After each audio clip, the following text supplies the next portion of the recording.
আসসালামু আলাইকুম। Welcome back to my channel. কেমন আছেন সবাই? আশা করছি সবাই খুব ভালো আছেন। আমি আলহামদুলিল্লাহ ভালো আছি। চলে এসেছি আরেকটি নতুন ব্লগ নিয়ে। তো ঈদের পর আসলে সবারই একটু ঘোরাফেরার থাকে।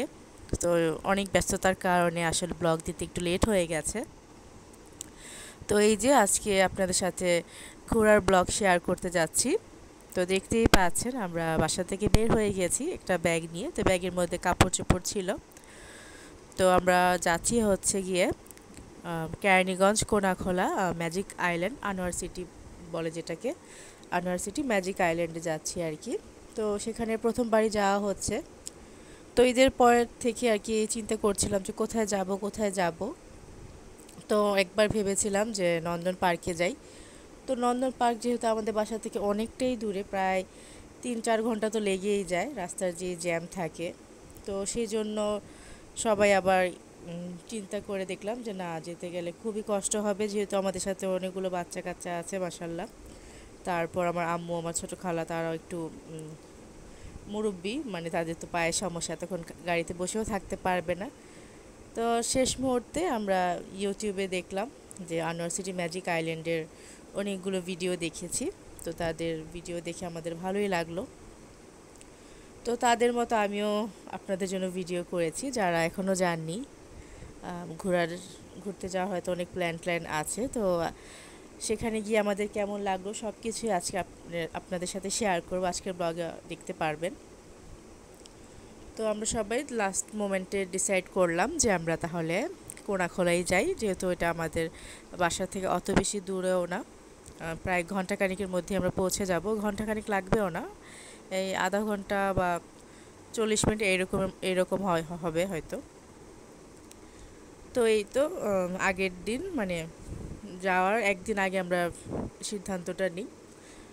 তারপরেই তো আমার মেজো বোনের হাজব্যান্ড, ওর 2 মেয়ে, আমাদের বাসার আমরা 5 জন, আমার হাজব্যান্ড, আম্মু, আমার 2 মেয়ে, তারপর আমার ছোটো খালা আর খালাতো বোন। তো খালাতো ভাইদেরও যাওয়ার কথা ছিল, আসলে ওরা যেতে পারেনি, ওদেরও অন্য কোনো জায়গায় প্রোগ্রাম ছিল। বন্ধুদের সাথে দেখা গেছে যে ওরাও ঘুরতে যাবে। আর আমার ছোটো খালার যে ছোটো ছেলে, সে সে বলেছিল যাবে, আসলে সে লাস্ট মোমেন্টে আর যেতে পারেনি। ও আগের দিন রাতে একটু বাইরে ঘুরতে গিয়েছিল, সেজন্য টায়ার্ড ছিল, এই জন্য আর কি যাওয়া হয়নি। তো আমরা এই কয়েকজনই এসেছি, আলহামদুলিল্লাহ অনেক মজা করেছি। আর জায়গাটা দেখতেই পাচ্ছেন, জায়গাটা কিন্তু খুবই সুন্দর, অনেক বড় এরিয়া নিয়ে ম্যাজিক আইল্যান্ডটা করা। তো আমি ভিডিওতে দেখেছি যে এটা হচ্ছে 100 বিঘা উপরের আর কি জায়গাটার পরিমাপ। তো খুব সুন্দর পার্ক করেছে। তো এখন যে পার্কটা দেখতে পাচ্ছেন, মানে যেটার মধ্যে আছি, এটা হচ্ছে তাদের ডাইনোসর পার্ক। তো তাদের এই পুরো ইয়েটা 3 ভাগে বিভক্ত করা। একটা হচ্ছে ডাইনোসর পার্ক, একটা হচ্ছে ওয়াটার পার্ক, আর একটা হচ্ছে ড্রাই পার্ক। তো এই যে, আর প্রবেশ মূল্য কিন্তু জনপ্রতি বড়দের 100 টাকা করে, আর বাচ্চাদের হচ্ছে 50 টাকা করে। তো ইউটিউবে অনেক ভিডিওতে দেখেছি সেখানে 200 টাকা করে লেখা, কিন্তু অনেকে মুখে বলে দিয়েছে যে 200 টাকা না, আসলে 100 টাকা করে, সেটা তাদের টিকিটে ভুল উঠেছে। তো বড়দের জনপ্রতি 100 টাকা আর বাচ্চাদের জনপ্রতি 50 টাকা। তো আমরা যেহেতু ওয়াটার ওয়ার্ল্ডে যাব, তো সেই জন্য আমরা আর ওয়াটার ওয়ার্ল্ডের টিকিটের প্রাইস বলে দিচ্ছি। বড়দের হচ্ছে 600 টাকা, আর ছোটদের হচ্ছে 300 টাকা।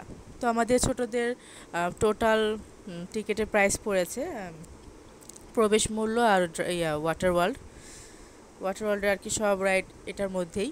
তো ছোটদের পড়েছে 350 টাকা, আর বড়দের পড়েছে 700 টাকা। তো এই তো আমরা চলে এসেছি আলহামদুলিল্লাহ, অনেক ভালো লেগেছে, অনেক সুন্দর একটা জায়গা। আপনারা যারা এখনও যাননি তারা অবশ্যই যাবেন, চেষ্টা করবেন যাওয়ার। গেলে আপনাদের ভালোই লাগবে, আপনাদের আর কি টাকা উসুল হয়ে যাবে, এত সুন্দর জায়গা, আর খুব আনন্দ পাবেন। তো ভিডিওতে দেখতেই পেয়েছেন আমার ছোটো মেয়ে কিন্তু নাচতে নাচতে ওয়াটার ওয়ার্ল্ডে প্রবেশ করেছে। তো আমরা সবাই এতই আনন্দ করেছি, এতই খুশি ছিলাম যখন আমরা ওয়াটার ওয়ার্ল্ডে ঢুকি। তো ঢুকার সাথে মনে হচ্ছিলো যে মোবাইল টোবাইল একদম লকারে রেখে দিয়ে পানিতে নেমে যায়, আর ভিডিও টিডিও করতে আর কি ইচ্ছে করছিল না। কতক্ষণ আর কি পানিতে নামবো। তো এই তো আমরা সবাই ড্রেস চেঞ্জ করে এসেছি। তো এই তো আমরা এখন পানিতে নেমে যাব। তো আমি সবাইকে বলেছি যে তোমরা সবাই আগে একটু পানিতে নামো, আমি তোমাদের একটু ভিডিও করি, একটু স্মৃতিটা ধরে রাখি। আর ছবি টবি একটু তুলে নিয়েছি আমরা, যেহেতু পানিতে একবার নেমে পড়লে আর চান্স নেই। যেহেতু ঈদের পর সবাই সবার পরিবার নিয়ে একটু আনন্দ সময় পার করতে চায়, তো আমিও সেই রকমই চেয়েছি। এর জন্য বেশি ভিডিও করিনি, ওয়াটার ওয়ার্ল্ডের ভিডিও খুবই কম। তো আপনারা যারা যাবেন, আমাদের একটা জিনিস ভুল হয়েছে বলতে, আমরা যখন প্রবেশ করি তো তখন অনেক রাইড ছিল, তো আমরা ভেবেছি যে আমরা ওয়াটার ওয়ার্ল্ড থেকে বের হয়ে তারপর আমরা রাইডে উঠবো, যেমন যার যা যা পছন্দ। আমার যেমন রোলার কোস্টার খুবই পছন্দ, তো প্রথমে উঠতে চেয়েছিলাম, আমার হাজব্যান্ড বললো যে না, প্রথম দিকে উঠো না, আমরা যখন ওয়াটার ওয়ার্ল্ড থেকে বের হয়ে আসবো, গোসল করে আসবো, তখন উঠবো। কিন্তু পানিতে যখন আপনি নামবেন বা পানি দেখা যাবে 2-3 ঘন্টা এমনিতেই চলে যাবে, যখন গোসল করে আসবেন তখন আর কোনো কিছুই ভালো লাগবে না, ক্লান্ত হয়ে পড়বেন, আসলে এনার্জি একদম লো হয়ে যাবে। তো সেই জন্য আপনারা অবশ্যই চেষ্টা করবেন আগে রাইডগুলোতে ওঠার, তারপর ওয়াটার ওয়ার্ল্ডে প্রবেশ করার। তো আমরা নেক্সট যখন আবার যাব তখন ইনশাল্লাহ আগে রাইডে উঠবো, তারপর পানিতে নামবো। রাইডে উঠে যখন ক্লান্ত হয়ে যাবেন তখন পানিতে নামতে কিন্তু অনেক বেশি ভালো লাগবে। তো এই যে এক ঝলক একটু টিকিটের প্রাইসও দেখিয়ে দিলাম, কী কী রাইড আছে, মানে রাইডের কী কী প্রাইস। তো আমরা কিন্তু ওয়াটার ওয়ার্ল্ড থেকে বের হয়ে গেছি, তো ওয়াটার ওয়ার্ল্ডের কিন্তু বেশি একটা ভিডিও করিনি, দেখতেই পারছেন, মানে বুঝতেই পেরেছেন। তো খুব সুন্দর তাদের পার্কটা। তো আমি শুধু রোলার কোস্টারেই উঠেছিলাম, আর অন্যটাতে উঠিনি, বাচ্চারা উঠেছে। আর আমার আম্মু সবসময় ট্রেন উঠতে খুব পছন্দ করে, তো আম্মু ছোটো খালা তারা ট্রেনেই উঠেছে। তো তাদের ট্রেনটা আমার কাছে বেশ একটা ভালো লাগেনি, মানে ট্রেনটা খুবই স্লোভাবে গিয়েছে। এর থেকে আম্মুরা যদি, মানে আম্মু আর আমার খালা যদি রোলার কোস্টারে উঠতো, তারা সেটাতেই মজা পেত। আর এই যে বাচ্চারা আসলে বাসায় তো এরকম বালি পায় না, মাটি বালি, ওরা এখানে পেয়ে খুব খুশি, নিজের মতো করে নেড়ে চেড়ে খেলাধুলা করছিল। যদিও ওদেরকে গোসল করানো হয়েছে, তো কি আর করার। তো এই গোসল তার ফাইনাল গোসল না, বাসায় গিয়ে আবারও আমরা সবাই গোসল করব। তো বাসায় গিয়ে ভালো করে আর কি গোসল করব, তো সেই জন্য আর বাচ্চাদেরকে নিষেধ করিনি যে আচ্ছা থাক, খেলুক, সমস্যা নেই। তো এই যে আমরা কিন্তু রোলার কোস্টারে উঠেছি, আমি, আমার মেজো বোন, আমার খালাতো বোন, আমার বড় মেয়ে, আমরা এই 4 জন উঠেছি। আর আমার হাজব্যান্ড ভিডিও করছিল, ওকে বলেছিলাম যে একটু ভিডিওটা করো। তো কতক্ষণ আর কি রোলার কোস্টারটার মধ্যে ছিলাম, তো পুরোটাই ভিডিও করা হয়েছে, দেখতেই পারবেন।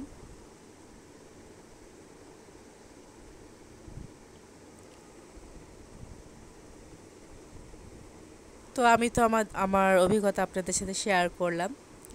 আপনাদের কাছে কেমন লেগেছে ভিডিওটা দেখে অবশ্যই কমেন্ট করে জানাবেন। আর প্লিজ সবাই একটা করে লাইক দিয়ে দিবেন। আর যারা নতুন দেখছেন তারা আমার ভিডিওটি যদি ভালো লেগে থাকে তাহলে অবশ্যই আমার চ্যানেলটা সাবস্ক্রাইব করে পাশে থাকবেন। পাশে থাকা বেল আইকনটাও ক্লিক করে দিবেন, তাহলে আমি ভিডিও ছাড়ার সাথে সাথে নোটিফিকেশনগুলো আপনাদের কাছে পৌঁছে যাবে। আর যারা অলরেডি আমার চ্যানেলটি সাবস্ক্রাইব করে রেখেছেন, আমার পুরাতন দর্শক যারা আছেন, তাদেরকে অসংখ্য ধন্যবাদ। আসলে সেখানে পানিতে গোসল করার পর আমাদের সবারই কম বেশি একটু ঠান্ডা লেগে গেছে, আমার কথাতে হয়তো বুঝতে পারছেন, একটু নাকি বেজে বেজে কথা বলতেছি। আমার ছোটো মেয়েরও ঠান্ডা লেগেছে। তো আলহামদুলিল্লাহ আমার আম্মু সুস্থই ছিলেন, আম্মুর তেমন একটা সমস্যা হয়নি, যেহেতু আম্মু ঠান্ডা খুবই পছন্দ করে। আর এখন তো গরমকাল, আম্মু গরম একদমই সহ্য করতে পারে না। তো এই যে বাচ্চারা এই উড়ন্ত, এটার নাম হচ্ছে উড়ন্ত চেয়ার, হয়তো মেবি আমি আসলে ভুলে গেছি, এটাই হবে হবে হয়তো। তো এটাতে বাচ্চারা যখন উঠেছে, মানে আমার বড় মেয়ে আর আমার খালাতো বোন, তো আমরা তো অনেক ভয় পেয়েছিলাম, মানে দেখে মনে হচ্ছিল যে এক একজন ছুটে পড়ে যাবে, এরকম লাগছিল আমাদের কাছে। তো এটা খুব আস্তে আস্তে উপরের দিকে উঠে উঠে তারপর এটা একদম কয়েকটা চক্কর দেয়, অনেক জোরে জোরে আর কি, খুবই স্পিডে চক্কর দেয়।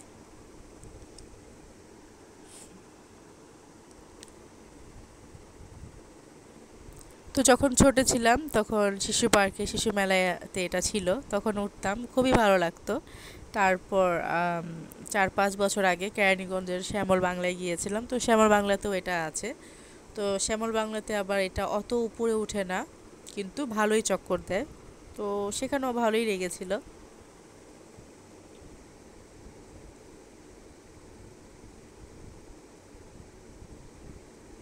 তো এই যে তারা দুইজন চলে এসেছে, তো ওদেরকে জিজ্ঞেস করছিলাম যে তোমরা এটাতে উঠে খুব শান্তি পেয়েছো, আমরা তো অনেক ভয় পেয়েছিলাম যে পড়ে টরে যায় নাকি। আমার ছোটো খালা তো খুবই রাগ হয়েছিল আমার খালাতো বোনের উপর, যে ও কেন এখানে উঠলো। আর এই যে অপেক্ষার পালা শেষ আম্মুর, আম্মু এই তো আম্মু খালা ওরা ট্রেনে উঠছে, তো আমার ছোটো মেয়েকেও দিয়ে দিয়েছি, খালাতো বোনও ছিল।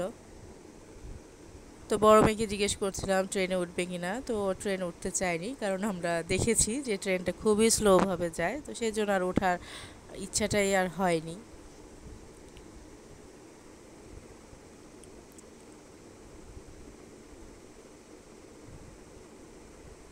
আর এখানে যাওয়ার সিস্টেমটা হচ্ছে, যদি আপনারা মোহাম্মদপুর থেকে আসেন তাহলে মোহাম্মদপুরে সিএনজি পাবেন।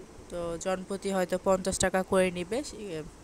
Konakhola magic island, Anwar city magic island বললেই সিএনজিওয়ালারা নিয়ে যাবে, সিএনজিওয়ালারা চিনে। আর যদি আপনারা কদমতলী ক্যারানীগঞ্জ ওদিক দিয়ে আসেন তাহলে সেখানেও সিএনজিওয়ালাকে বললেই হবে, আনোয়ার সিটি ম্যাজিক আইল্যান্ড।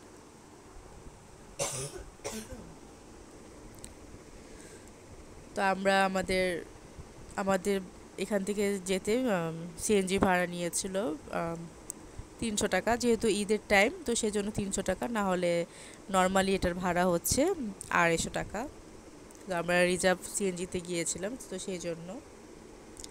আর যদি মোহাম্মদপুর থেকে যেতাম তাহলে জনপ্রতি হয়তো 50 টাকা করে নিত।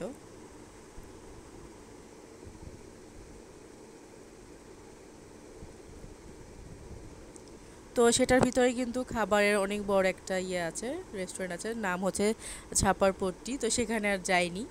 তো আমাদের ইচ্ছে ছিল যে আমরা বাইরে গিয়েই খাওয়া দাওয়া করে নিব। তো অনেকেই দেখেছি যে বাসা থেকে রান্না করে নিয়ে গেছে পিকনিকের মতো, তারা চাদর টাদর পাটি টাটি নিয়ে গিয়েছিল, সেখানে বসে সুন্দর করে খাওয়া দাওয়া করেছে। তো আমরাও নেক্সট ডে গেলে সেভাবে যাওয়ার ইচ্ছে আছে, তো আমরাও খাবার দাবার নিয়ে যাব। তো সেটা অবশ্যই লুকিয়ে নিয়ে যেতে হবে। ওয়াটার ওয়ার্ল্ডে আর কি খাবার নেওয়া একদমই নিষেধ, এমনি ড্রাই পার্কে আপনি নিতে পারবেন, সেটা সমস্যা নেই। কিন্তু আমরা এবার ঈদে দেখেছি যে ওয়াটার ওয়ার্ল্ডেও অনেকে খাবার নিয়ে গিয়ে খাওয়া দাওয়া করেছে। তো বাসায় আসার পর আমরা এই তো আমার হাজব্যান্ড বিরিয়ানি নিয়ে এসেছে, চিকেন বিরিয়ানি কিনে নিয়ে এসেছে, যেন রান্নাবান্নার ঝামেলা না করা হয়, সবাই যেহেতু অনেক বেশি টায়ার্ড। তো এই তো আমরা এখন চিকেন বিরিয়ানি খেয়ে নিব। তো আলহামদুলিল্লাহ ঘোরাটা খুবই ভালো লেগেছে। আপনাদের কাছে ভিডিওটা কেমন লেগেছে অবশ্যই কমেন্ট করে জানাবেন। সবাইকে অনেক অনেক ধন্যবাদ এতক্ষণ ধরে আমাদের ভিডিওটি দেখার জন্য। তো সবাই ভালো থাকবেন, সুস্থ থাকবেন। আজকের মতো ভিডিওটা এখানেই শেষ করছি। আল্লাহ হাফিজ।